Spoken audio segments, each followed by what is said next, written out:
En gros, TikTok a des soucis avec Universal et ça va peut-être créer des gros problèmes. TikTok, Universal Music retire les morceaux de tous ses artistes sur le réseau social. Qu'est-ce qui va se passer donc ? Universal Music Group surprend le réseau social TikTok et ses utilisateurs. Dans une lettre ouverte publiée le 31 janvier, donc ça date d'aujourd'hui, le Major a annoncé qu'elle comptait retirer tous les titres de ses artistes de TikTok. Donc les utilisateurs de TikTok devront faire face à une nouvelle restriction pour ces créations de leurs vidéos. Lors de la création de leurs vidéos, Universal a décidé de retirer tous les titres de ses artistes sur les réseaux sociaux. La cause de ce retrait serait un problème de rémunération. UMG accuse TikTok de construire une entreprise basée sur la musique sans payer la juste valeur de la musique. Les négociations entre les deux entreprises auraient pris une mauvaise tournure et TikTok apparemment a tenté de nous intimider pour que nous acceptions un accord d'une valeur inférieure à l'accord précédent, bien en deçà de la juste valeur du marché et ne reflétant pas leur croissance exponentielle selon Universal. Les fonds récoltés grâce à TikTok représentent 1% du chiffre d'affaires total du label dans l'état actuel, sans renégociation, donc ça fait quand même énormément d'argent. TikTok s'est défendu en pointant du doigt la mauvaise mentalité d'UMG. Triste et décevant qu'Universal Music Group ait fait passer sa propre cupidité avant les intérêts de ses artistes. Bon, là, c'est un peu une porte ouverte enfoncée parce que bon, on se doute bien qu'ils font pas ça pour la musique en elle-même, mais bon, voilà.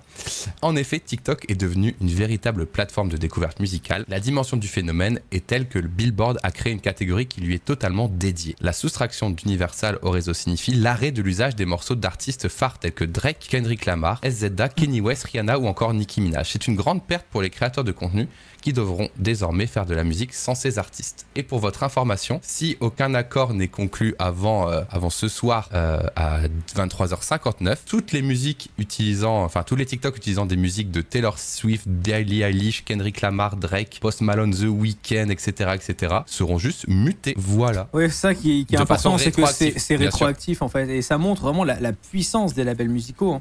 C'est la puissance du business qu'ils ont réussi à créer, c'est qu'en fait, même aujourd'hui, dans des trucs d'innovation, sur les nouveaux réseaux sociaux et tout, ils dépendent encore de ces droits musicaux, quoi. C'est une dinguerie. Et côté France, Damso, Alabashung, Serge Gainsbourg, Mylène Farmer, David Guetta, Woodkid, DJ Snake, et Johnny Hallyday. Oh non, on dit dans mon chat, oh non, pas Johnny. Tout est TikTok avec Johnny, disques vont être mutés dès ce soir et je pense que ça va bien sûr faire crouler ton business.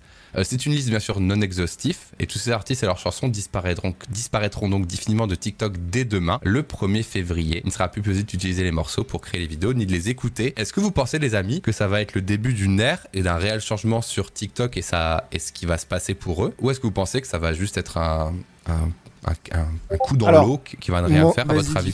Ouais, je vais juste apporter un peu de contexte parce que moi j'ai travaillé un peu dans l'industrie musicale et en tant que rappeur, en tant que on va dire ça. Et donc en fait, il faut savoir que les majors tels que Universal, Warner, etc. C'est un jeu constant avec les plateformes de streaming, mais aussi avec les réseaux sociaux. C'est un jeu constant. Pourquoi? Parce que en fait, il y a Spotify, Deezer, etc. qui sont autorisés par les majors à avoir leur catalogue musicaux sous certaines réserves. Ces réserves sont par exemple le fait que c'est tacite, hein, c'est pas officiel, mais ils se tiennent tous par les couilles mutuellement, que par exemple Spotify et Deezer ne produisent pas d'artistes. Et que ça reste le taf des majors, de Universal, de Warner, etc. S'ils se mettent à produire des artistes, ils vont dire « Ah bah en fait, allez vous faire foutre, ça veut dire que vous avez plus besoin de nous, donc on vous retire notre catalogue. » Et nice, petit sucre que je vous donne, petit exclu, les seuls qui n'ont pas cette force, entre guillemets, ce deal avec les majors, c'est YouTube. YouTube, notamment parce que pendant longtemps, en fait, YouTube avait permis à Sony, etc., Universal, etc., d'avoir des plateformes comme Vevo qui permettaient, en fait, de valoriser le contenu musical sur YouTube. Et donc, ils disaient, mais en fait, nous, on garde le droit de produire nos artistes. Il y a eu, par exemple, je crois, si je dis pas de bêtises, Mr V, Mr V, Louane, etc., des gens comme ça qui ont été produites par YouTube. Mais en contrepartie, on vous fait découvrir des artistes. Ça amène à la news de TikTok. À mon avis, TikTok, ils ont dû essayer de faire la même chose avec Universal en disant, bah en fait, nous, on permet à vos artistes de se faire découvrir sur notre plateforme. Donc, en fait, on est plus qu'un réseau social. On devient de la distribution. Donc, on veut, entre guillemets, les mêmes droits que YouTube. Et donc, à mon avis, là, Universal, ils ont dû se dire « waouh, je sais pas ce qu'ils veulent eux, mais vas-y. Et en fait, très honnêtement, pour connaître des gens chez Universal, etc., je pense que c'est littéralement des concours de beats. Je vais être très très honnête avec vous. Je pense qu'il y a Universal qui a vu TikTok, qui a fait Monsieur Juna, les papiers du véhicule.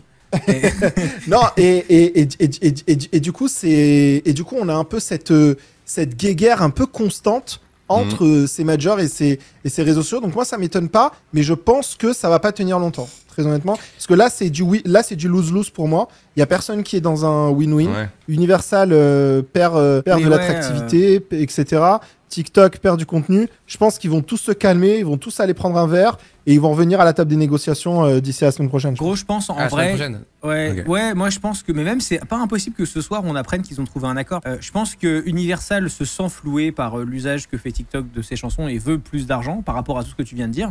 Et que c'est un coup de pression en vrai, tu vois. Genre à tout moment, c'est un énorme coup de presse en mode bah voilà, on renonce le contrat, niquez-vous. Et ils attendent que TikTok revienne un peu la queue entre les jambes en mode oui, d'accord, ce sera combien, tu vois. Genre, à tout moment, c'est juste ça. Hein. Parce qu'une semaine, ça me paraît long. Moi, je pense que ça va se jouer là dans les 24 heures plutôt. Ça peut être plus court encore. Hein. Ouais, franchement, je serais pas étonné. Hein, si on apprend dans 2 heures qu'il y a un deal qui a été trouvé, tu vois. Est-ce que vous pensez que ça peut être la fin d'une plateforme comme TikTok ou autre si justement certaines boîtes comme Universal se retire et bloque des musiques parce que quand même c'est le cœur de tout la musique, on va pas se mentir. Tu m'aurais dit ça il y a 2-3 ans peut-être. Aujourd'hui, TikTok est quand même vachement sorti du délire de je danse sur de la musique. Ouais, mais il y a quand même beaucoup de musique tout le temps, quoi. Il y en a beaucoup, mais en vrai, je pense que c'est moins critique que ça aurait pu l'être. Imaginons, pire situation, ce qui n'arrivera pas parce qu'ils ont trop à y perdre tous.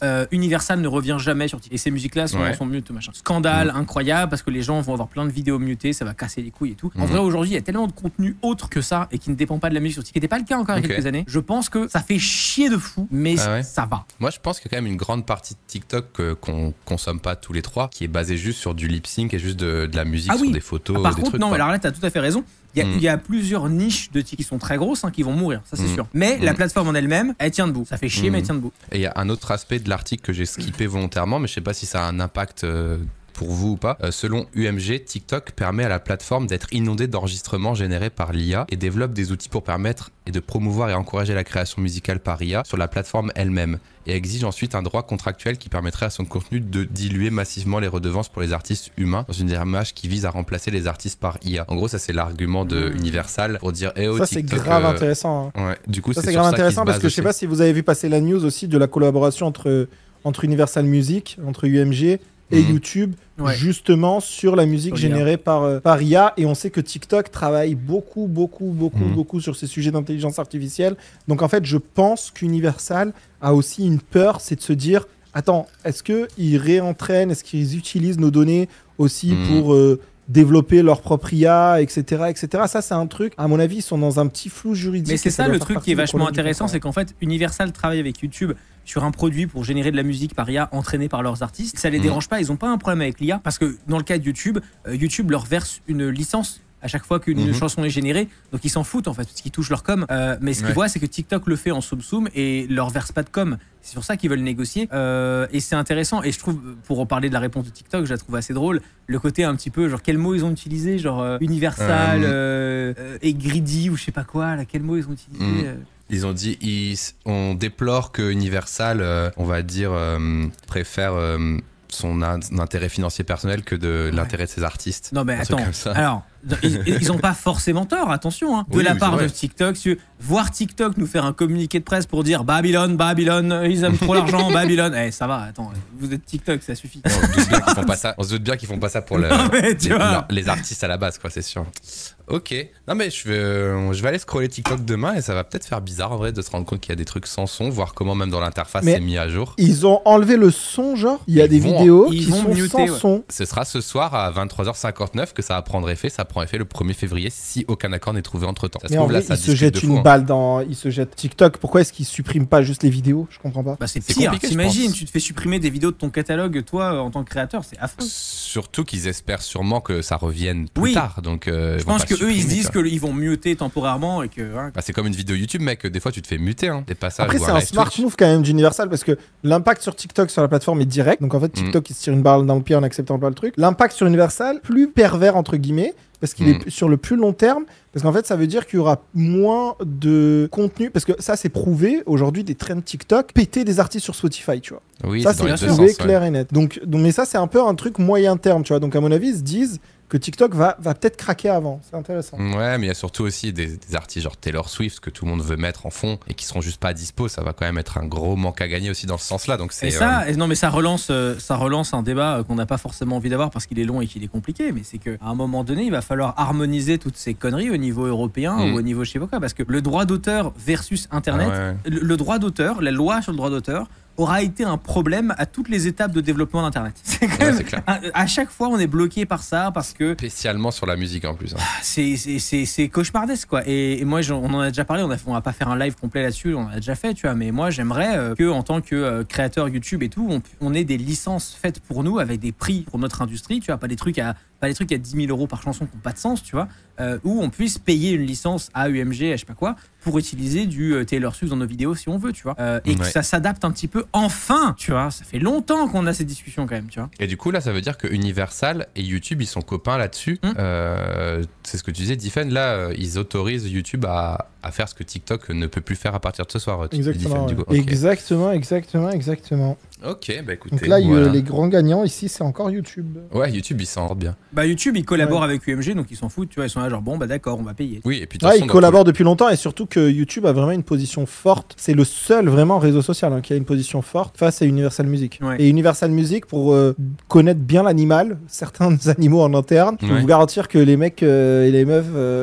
Ils lâchent rien du tout, quoi. Il y a des gens dans mon chat, notamment Augustin sur YouTube, qui me dit la loi sur le droit d'auteur aurait été un problème, certes, mais est-ce qu'il n'y aurait pas eu des problèmes pires sans loi sur le droit d'auteur? Mais vous m'avez jamais entendu dire qu'il faut pas de loi sur le droit d'auteur. Hein. Je suis en train de vous dire qu'il faut justement adapter, harmoniser le truc pour que ce soit pas juste les gros players qui aient le droit de jouer. En fait. Parce qu'aujourd'hui, c'est ça la situation. Si tu veux utiliser de la musique copyrightée, entre gros guillemets, pour simplifier, dans tes contenus en tant que créateur et tout, tu peux pas. Il n'y a que les gros acquis qui se négocient à coups de millions et de milliards des droits au niveau des plateformes, tu vois, au global. Mais que nous, on puisse pas, n'importe quoi, mais moi, à mon échelle, que je puisse pas payer une petite licence à la con à 1000, 2000, 3000, 4000, 5000 € par an pour utiliser la musique que je veux dans mes vidéos, tu vois, à l'échelle de l'industrie et tout, ça me paraîtrait tout comme, regarde, c'est pas lunaire ce que je dis. Si tu as un bar tabac en France, et bah tu payes la SACEM qui est à proportion de tes revenus, donc c'est pas 100 000 € par mois, tu vois. Et t'as le droit de diffuser dans ton bar de la musique copyrightée, tu vois. Je vois pas pourquoi nous, on serait exclus de ces discussions.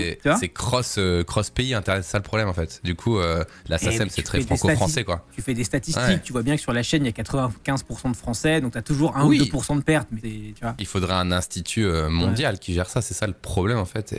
Et puis moi, après, je pense qu'on pourrait le faire à l'échelle européenne, faut juste porter le sujet, mais je pense qu'on pourrait. Ouais, et bah, c'est pareil, genre... je sais pas, M6 qui mettent 27 000 fausses chansons dans leur montage, genre de maison, appartement, je sais pas quoi. Ils payent bien des redevances aussi, quoi. Ils utilisent bien des licences pour utiliser les morceaux, donc ça doit exister aussi, quoi. Mais ça existe, mais pour les gros. Pour les gros, il n'y a pas de plateforme Universal Creators où tu links ta chaîne YouTube et tu dis, bah voilà, pour toi, ça sera tant, tu vois, voilà. Puis le problème, c'est que imagine, tu fais ça et puis après, tu postes sur YouTube qui est aux États-Unis, puis en fait, tu te fais strike par les États-Unis, puis après, c'est un merdier. Parce qu'en fait, faut harmoniser, parce que c'est un bordel. Non, mais oui, je suis pas en train de te dire que c'est pas un bordel, hein, c'est un énorme bordel. Hein,